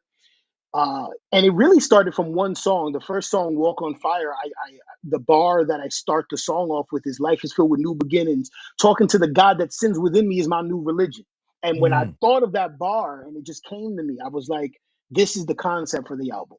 Right. And when I mm, say the God that sins, it could be very heavy, but right. what I'm ultimately meaning is, humanity, mankind, our Mm, ability to create and our ability to build that matches our capacity and our ability to completely destroy. Right? mm, That is yeah. the God that sins, trying to find and align with your higher self, all the while recognizing your shortcomings, your flaws, and diligently working towards fixing them.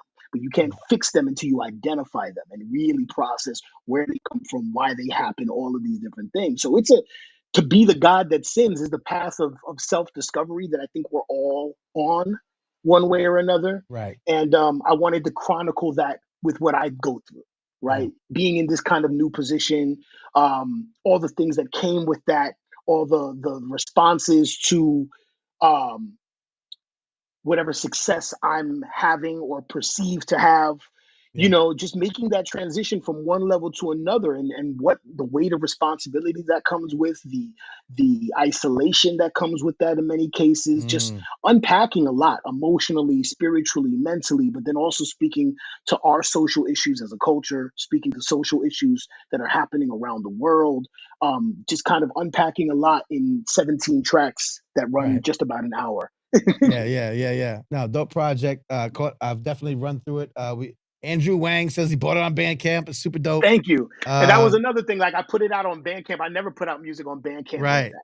So I put it out on Bandcamp before I put it out on streaming services, and the response and the support with dollars, with people actually buying At this product in a point, world yeah, where it was amazing. That was yeah, overwhelming for me to see how many people were like, and I've been kind of testing like who actually buys music anymore. And right. sure enough, there is a market. People still buy it, and they buy it especially when it's good. And not by my own standards, but by their standards. So if they think it's good, Right. and more particularly, I said pay what you want. So like you can pay what however good you think this is. You know what I'm Okay. saying? Where some people paid $7, other people paid $10, other people paid 100, some people paid 50, some people, it really comes down to like democratizing the price setting. Right. And that worked That's out for yeah. me. That it worked out for me. So I And, appreciate everybody who bought it, anybody who listened, Andrew, anybody and who supported the project so Andrew's far. he wants to let it be known. I paid full album price. Thank you. Thank you. Appreciate One time for Andrew Wang, always that. supporting. That's what it up. So that's all right. So it's a good project. It's great. Thank you. Are you? And I know you are. I'm not asking questions. You are traveling a little bit to support the project. Is that true? Yes, I think this is probably the really great space to announce it. Yeah, I'm going on a world tour. Oh, This will be world my tour. first time going to Europe, promoting an album. So in addition to Oh, some dates that we have locked in here in the States, I'll be going to Scotland. I'll be going to London. I'll be going to Manchester. I think there's an opportunity for me to go to Germany as well as France. So nice. we're getting all these dates lined up. I think the majority of the dates are lined up, and the bigger part of that is that I'll be touring with Jizza from Wu-Tang. Mm, So I'll be there you go. supporting him on the tour that he's already on, doing Right. spot dates. And Dope. this will be my first time going out to Europe, performing. That's And this is big. something people have been telling me I had to do for years. Like, yo, you need to be out in Europe. So I've those heed the call. I'm coming to Europe, those and this will those all Europe be the month of February. Yeah. those Europeans love cerebral hip hop. They They really do. they They really really do. do. So Yeah. let's see how much they love this. I think they're going to. But That's very yeah, dope. I'm happy about that. And then I'll be putting together a presentation, a lecture. The last album I did when I saw you at Harvard, I had just dropped an album called Crowns, Yep. and I developed a lecture around the concepts in that album and the themes of that album. That's what I presented over at Harvard. So I'm Right. hoping to do the same at universities around the country this year.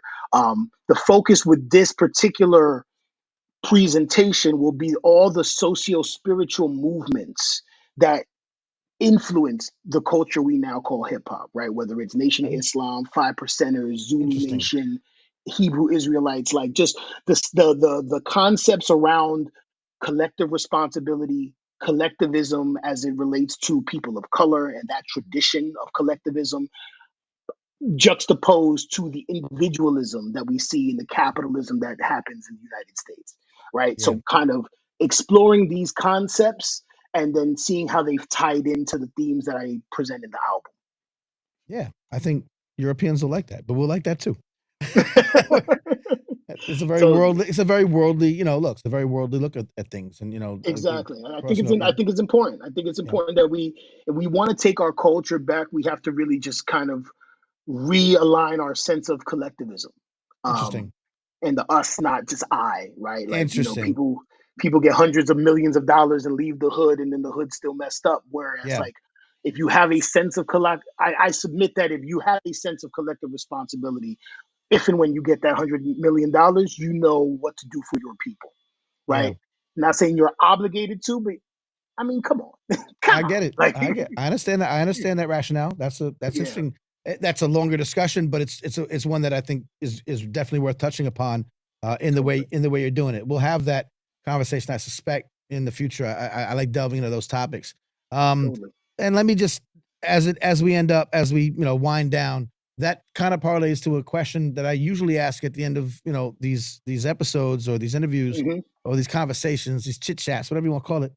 Um, I don't like I would interview. We say just fire chat, but your LEDs is killing it. yeah. Oh, So, like, listen, these LED side chats. hold on, hold on. I'll do this. Look, I'll make it. Hold on. Can I do it while we're watching? Probably not. See, I'm trying to make it. Look, I'll turn it to red. We can go Ooh, there you go. fireside. See, Look at that. We can make there it. we go. We can make it Exactly. firesidey.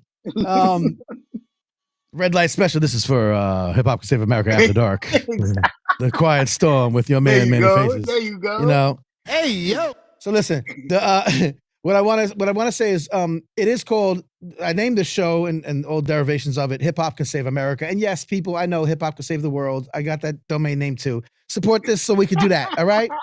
They always come at me. Hip Hop Can Save the World too. I'm like, I know. Can y'all do the I mean, yeah, Patreon like, and then we could do that next? exactly. Let me get the book out. Anyway, but it is a lofty, it's a lofty idea, right? That hip hop can save America. There's a lot to it. Like, save it from what? Does it? I remember who was it? Someone, I think maybe it's Dr. A.D. Carson. You know A.D. Carson, who was like Mhm. that is prepared, whether we want it to be saved or can be saved. So all these things. But with no caveats or whatever. I feel that hip hop has this unique ability to affect humanity in a positive way. Certainly, this Agreed. goes across the board and universal and worldwide, but most particularly and perhaps most importantly, helping uplift the lives and livelihoods and communities of those from whence hip hop came. Now, so, like, 100%. but definitely across the board, it's one of those things. So, without giving you too much of my preachiness, which you've already heard me say probably in the past, what is your interpretation when I say hip hop can save America? Tell me I'm right. Tell me I'm wrong. Tell me why. Tell me what you think of when you hear that phrase. Yeah, I mean, I think we're very much aligned and we recognize the transformative nature of the culture that we love so dearly, right? Like, Yeah. that's number one. I don't think there's anybody in the chat or watching this that doesn't believe that hip hop has this transformative power. So now that we've recognized the transformative power, it's transforming what? What are we Right. transforming, Right. right? We're transforming ourselves first and foremost. I always say that hip hop is remix culture. When I introduce Yes. the history of hip hop to young kids or even kids at the collegiate level, I say you need to understand that hip hop is remix culture. Right. Grandmaster Caz said hip hop did not invent anything, it reinvented everything. So, as remix culture, what you are ultimately remixing by engaging in these elements is yourself. Mm. You are retrofitting yourself for the life that you are about to manifest and having the ability to articulate your desires, your intentions, and everything. Having the language to process your emotions gives you that ability to transform yourself. By transforming yourself, you can then transform the communities and the circumstances that you come from. Knowing that about hip hop, how do we then apply it across the board, right? How I also often like to say hip hop is the dream that Martin Luther King was talking about. Right. When he says, I have a dream and white little boys and girls can hang out with black boys and girls, you go to an everyday hip hop show and that's exactly what you see, Right. Right. right? Biggie said it was all a dream. Now, when you look at Mm. that, what is dead smack in the middle of their two generations is the creation of hip hop. Right. Right. So that's the dream that I think we're talking about, where we move away from these egotistical concepts of identity that are rooted in race, that are rooted in class, that are rooted in economics or politics or religion. And you go to a hip hop show, you go to a hip hop jam, you go to an environment where it becomes about the music. It becomes Right. about the vibration, and you see people harmonious. It doesn't, at that point, right? No different than the Bronx in the 70s. It didn't matter if you was a savage nomad or part of the Ghetto Brothers. I was just watching Rebel Kings yesterday. Right. You came to experience the jam, and you came to the jam under the auspices of peace, love, unity, and having fun. Right. And if you didn't, you were doing it, you were coming to that jam to negotiate peace treaties with the people in the space. Right. Right? If that can happen in the hoods of New York City, that can't happen on a global level. That Right. can't happen on a national level, like where we'd be ignorant to think otherwise. So we can recognize that it's recognizing the ability, but then having the will to implement that, wanting having the desire to really want to change the world in the way that we see it change the world. And Right. I think that just hip hop provides the broad-based principles that we can start agreeing on, so that we're not all, in argument. And I think that Right. we're in a climate now where everything is polarizing, Yeah. and it's fraudulently polarizing because people need engagement, likes, clicks, and clout. That's true. So you say hyperbolic things because you want somebody to disagree with you, Right. Right. right? It's a Where it's hard like, if time we, for a diplomat. it's really hard. So, but if we can kind of move away from that and just say, like, yo, can we at least agree like Biggie was a dope rapper? Okay, cool. Can we at Right. least agree, like, you know what I'm saying? Like certain songs we can all vibrate to and chill and enjoy ourselves. Okay, Right. cool. Let's start there. And Right. from there, we can again align with broader based principles. Do you love your children? Yes, I love my children too. Right. We love children and we recognize the innocence of children. So why don't Yes. we do things in our lives to make our lives of our children a lot better? Yeah. Yep. Right? Yep. Like, and you can do that under these broad-based principles that we find in hip hop. Yep. Absolutely. So Like I yeah, say, I definitely they're inherently there, and that we just got to help everyone, see the light. exactly. And I think hip hop makes America see the light. We are America's conscience. Yeah. You know what I'm saying? I'll say that again. Hip hop is America's conscience. The way hip hop goes is a reflection, a direct reflection of what's going on in our world and what's going on in our American society. Yeah. Right. So if you don't like hip hop, if you think hip hop is brash, rude, misogynistic, violent, you have to look at the country it was created in. Brash, rude, misogynistic, violent. Right? You Yep. want it to change, then most Def said it. You want to see hip hop change, you got to change the people. If you want to see where hip hop is going, look at where Right. the people are going. Right. Right? So if we can start calling back to the foundational principles, the transformative nature and qualities of this culture, if we can start embedding that in our youth, we're going to see over the next 10, 20 years how hip hop evolves for the better. Yeah. Amen. Amen, sir. And it sounds like hip hop could be used for change. Oh, you should start an organization that has. I'm just saying. It sounds like You're and the idea man, bro. Like, I'm the visionary. I'm the vision. you And putting it through that, together. and through that change, hip hop can then save America. Man, we are. Look at.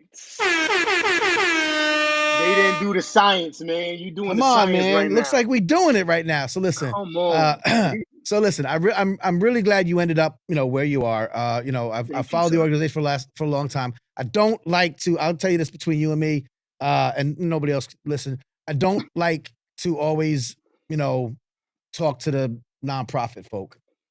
You know what I mean? There's a whole thing. There's a whole nonprofit industrial complex. There's hip hop oriented nonprofits that aren't really, they don't have all that. When I mentioned the 990s before, what I'm talking about. You know what I mean? Like on the inside baseball tip. Not everybody's up to speed. I haven't developed mine because I know I'm not ready to do that yet, but I could have and been taking some donations and been like, yeah, I got some money. It's all good.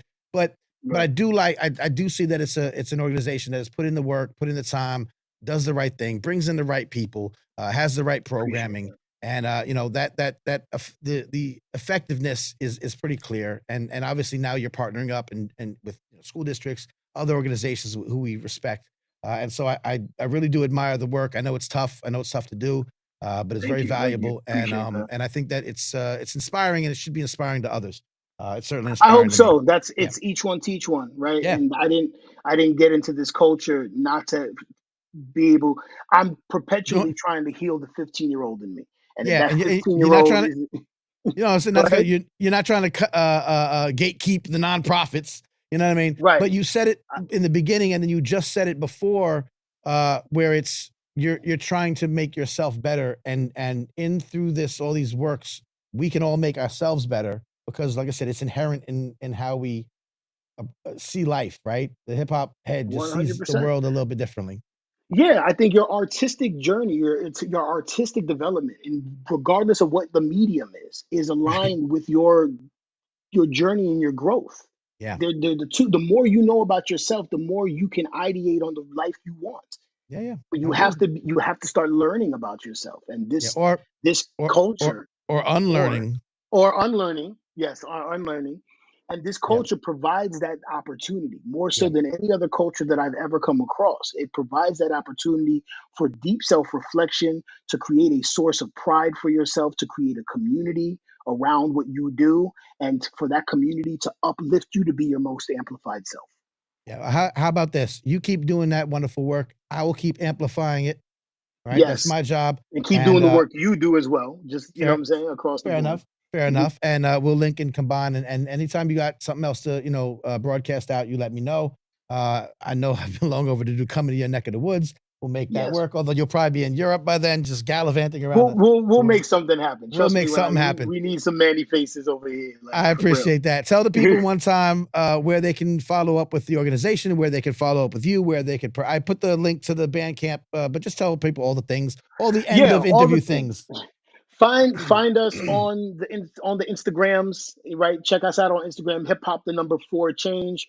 Check out our website and all the events and programming that we have, www.hiphopforchange.org. Consider being a monthly donor, consider being a one-time donor. We have a bunch of different programs that we're running and campaigns. We would love for you to get involved. If you want to be a volunteer, you can email me. If you want to get involved as an educator in other ways, send me an email, unlearn at hiphopforchange.org. You can find me individually on Instagram at UnLearn The World.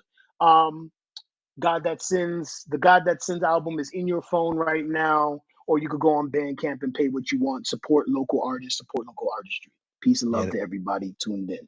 that's what it is. I'll have all these links in the show notes. Once again, if you're listening on the feed, you missed all the fun in the chat. So make sure you're checking us out on YouTube, youtube.com. Forget that part because you won't find it. It's many faces, but whatever. Hip hop can save America.com/watch. That's the easy way to get there. My friend, Unlearn the World, thank you for joining me tonight. Thank you for having a good, Thank long, you. inspiring conversation with me. Please come back sometime soon and we'll talk again. Absolutely. Appreciate you, bro. Peace to All right, all. my man. Be safe. All right. Peace. Yeah. There it is. One time, once again, Unlearn the World, the education director for Hip Hop for Change. Hey, what's up to everybody in the chat? Once again, shouts to Andrew Wang, says best episode ever. Bro, it's like the 5th one. We're going to keep going. It's going to keep getting even more betterer. But I appreciate that you appreciate this one. This was a good conversation. That dude is right in the thick of things, and I love his work. Tasha, shouts to Tasha Iglesias, Dr. Tasha Iglesias, one of my partners in crime at the Global Hip Hop Conference on Education, which we combined on before, and of course the Hip Hop Association for Advancement in Education. Shouts to you, Tasha. Thanks for checking in. Carla is over here giggling at us. I appreciate that. And thanks for everyone else who's tuned in and turned up with us. Once again, Nate Novato, good to see you, Nate, and Jerome Enders on the check-in earlier if you're still here. That was Mr. Marlon Richardson, aka Unlearn the World, speaking about hip hop and education.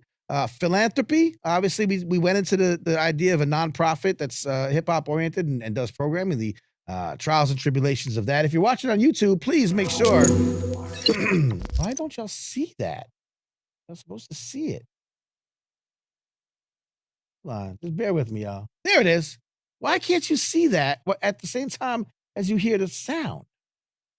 I had it all ready as a surprise. Okay, you ready? You watching?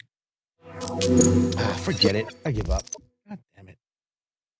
Well, subscribe, damn it. That's what it's supposed to be doing. I'm trying to work it out. See, I got new things for you every week. New stuff. All right. In the meantime, in between time, we've been rocking for a long time tonight. Can I put y'all on to one thing? I don't know if you know this is happening or not. No, just me now. Just me. No more Unlearn the World. Bye-bye. This is happening. I gave you some news, hip-hop news. It's not about dumb-ish earlier tonight. And this is the last one for the night, and then we'll say goodbye. But I have where is it? Dang it, I don't have it. I do have it. I loaded it earlier. Man, y'all gotta bear with me. I'm getting this together. Okay, I should be able to do this. This is something that's coming out. I thought I'd share it with y'all. It's a upcoming, well, you'll see it. It's this. Do you know about this? We'll find out together. Check it out. This is some more hip-hop news that isn't about dumb-ish. Hip-hop news that isn't about dumb shit. All right, this is, where'd it go? Here it is. Let's go. When I think about being on stage and performing, first thing that comes to my mind is intensity. When Run was being Run, Daryl was being Daryl, and Jay was being Jay, it was heaven. It was nirvana. When we get on stage, we do what we gotta do. Rock the house. Morning, people. Your dreams have now been fulfilled. How sweet. Hold up. Let's back up. My reason for getting into rap was the streets. Everybody in the neighborhood started getting 2 turntables and a mixer.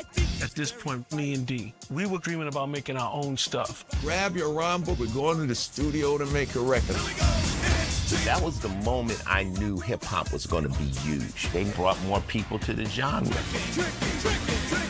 All this from 2 turntables and a microphone. Now that it's a hit, you gotta go perform it in front of people. We exploded out of nowhere. It was so big, it overtook us. What defines greatness is how you react when things aren't going great. D, open the door.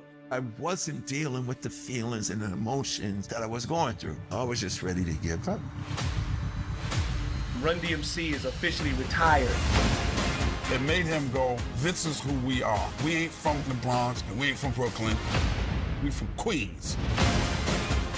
He made something that no one ever made before. They the reason hip hop is as big as it is right now. I did not know until the last second that I was about to go do something so big and so historic. They changed the sound of music, the audience for rap music. When you saw me running Jay, you didn't see celebrity. You saw yourself. You get in front of the world and you let people know who you are.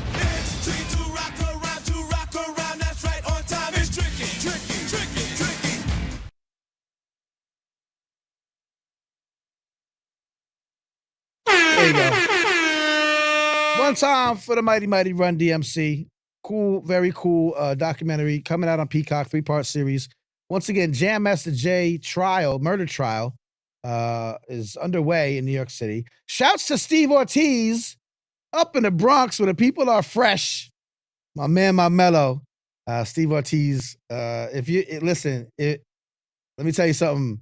If you see, hear, smell, taste, feel me today, it's because Steve Ortiz helped me out early in my days of doing this whole hip-hop broadcasting thing. I probably wouldn't be here doing this if it wasn't my man, Steve Ortiz, who used to hold me down every Sunday night at 10 p.m. We used to do the New York Hip Hop Report, Blog Talk Radio, and it was like call in, it was like sports talk radio for New York hip hop. And we used to get people calling in, and we would just go back. If I would tell people what's going on in New York, and people would call up, we'd have these discussions, and it was super dope. I did it for years. Steve Ortiz held me down. I wouldn't be doing this if my man Steve wasn't there. Shouts to you and your beautiful family, bro. I'm so glad you tuned in, and I appreciate you. If you are watching, anyone is watching, oh, you're all on YouTube. I love it. Everyone, I don't even have to tell you to stay on YouTube. Make sure you subscribe, turn on your notifications.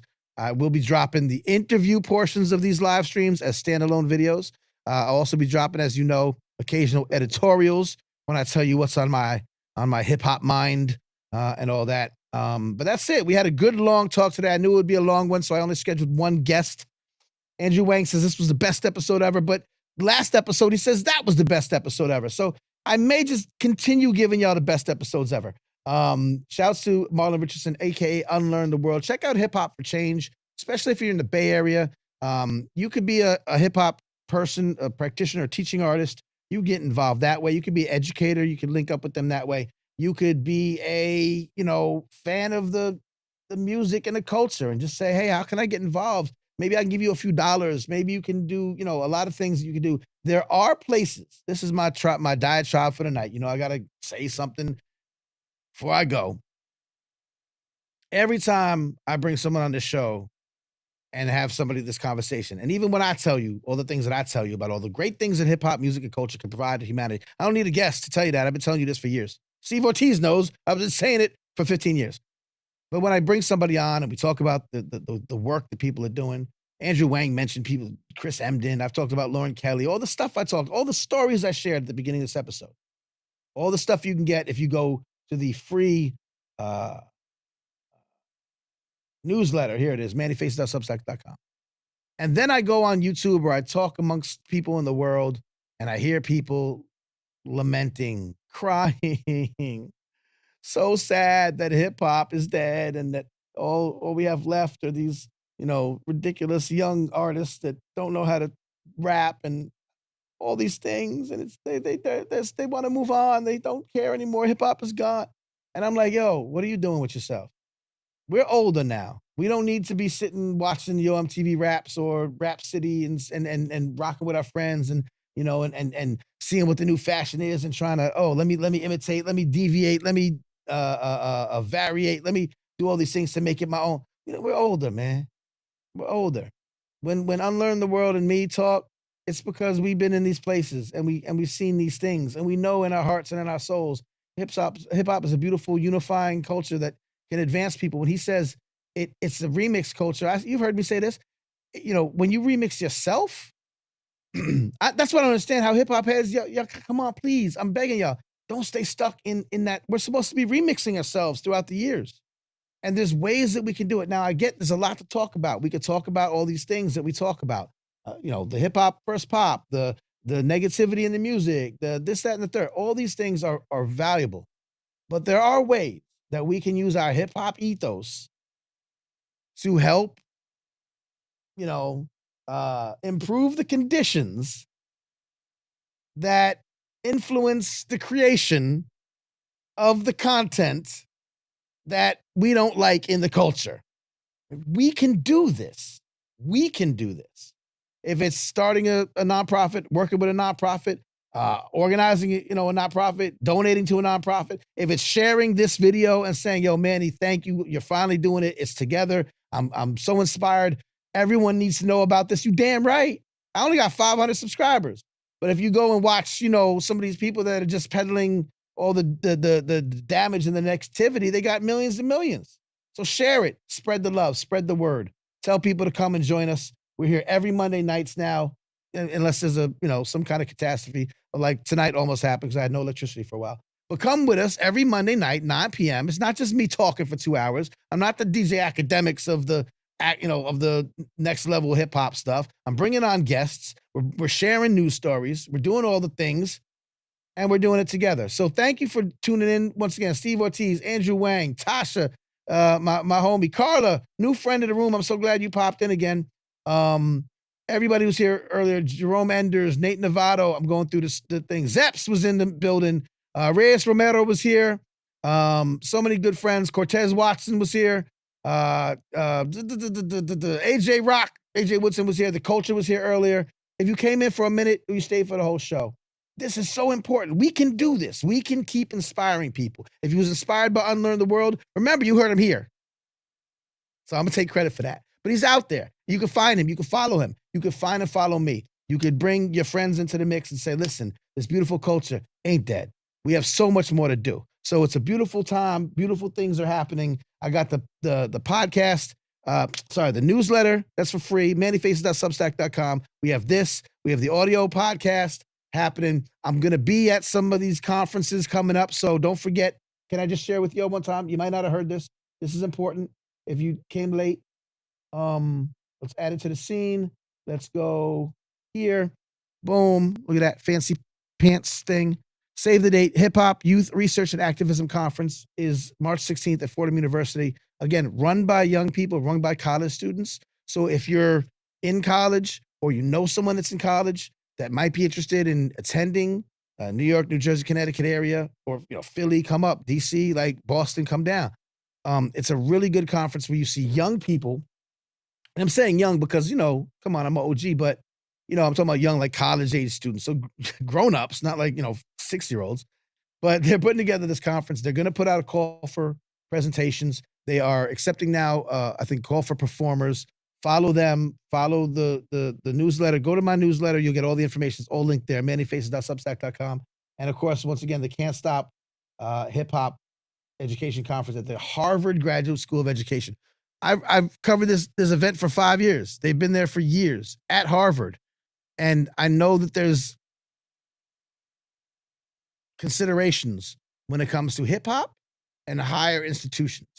It's a lot. Listen, I'm protective of the culture, and I'm against the commodification and the bastardization of the culture. And that's not just commercialization and capitalism and consumerism, but it's also higher education, higher institutions, whether the libraries and the museums and the educational facilities, those traditional, long-standing bastions of society, whether they are fully respecting hip-hop music culture. And Harvard has welcomed them for years. They got a whole fellowship, the Nas Fellowship. They've got this conference. And even there sometimes it's like we have to make sure that we invite practitioners into the mix, not just educators, right? We need people that are students of the culture, but not necessarily students in a classroom.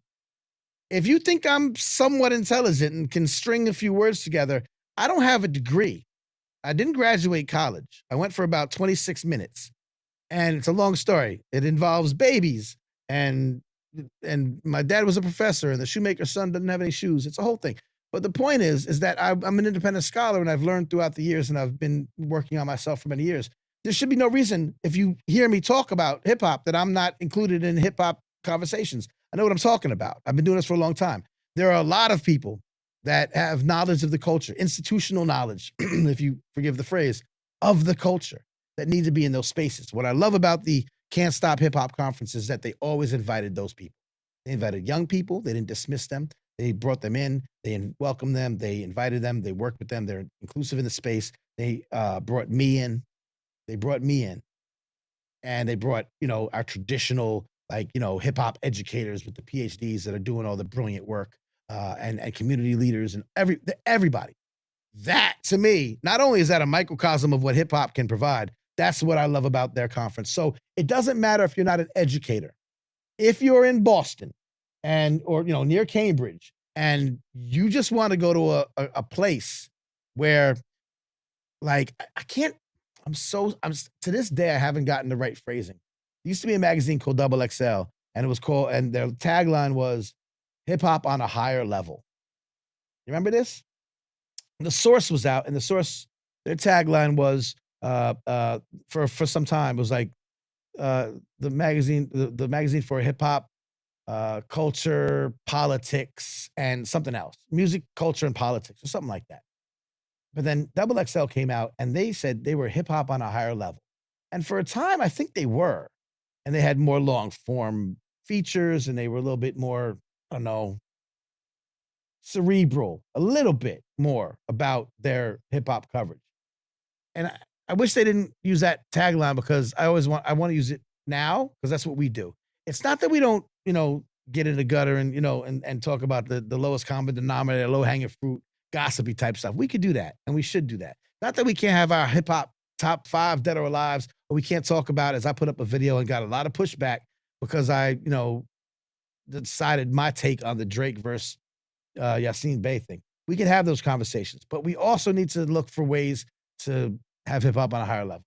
And so here are some of the ways to do it. So anyway, it's been a long night. We had a great talk, long session. Thank you for joining me. I appreciate y'all. Stay tuned. We'll be back next week. Do I have a guest yet? No, not for next week, but I'm sure I will by the time next week comes. But I'm looking at the calendar as we move forward. And if you think tonight was like insightful and inspirational, and it was, I got something that could at least match it coming up in the weeks ahead. So that being said, peace and love. It's man, Manny Faces. I will see you during the week. Tell some friends to tell some friends, share this, subscribe, do all the things. Woo, I'm tired. I didn't have electricity all day. I was very stressed. I'm just going to go relax for the rest of the night. Is that okay with y'all? I appreciate it. All right. We'll be back soon. Peace and love. Holla at me.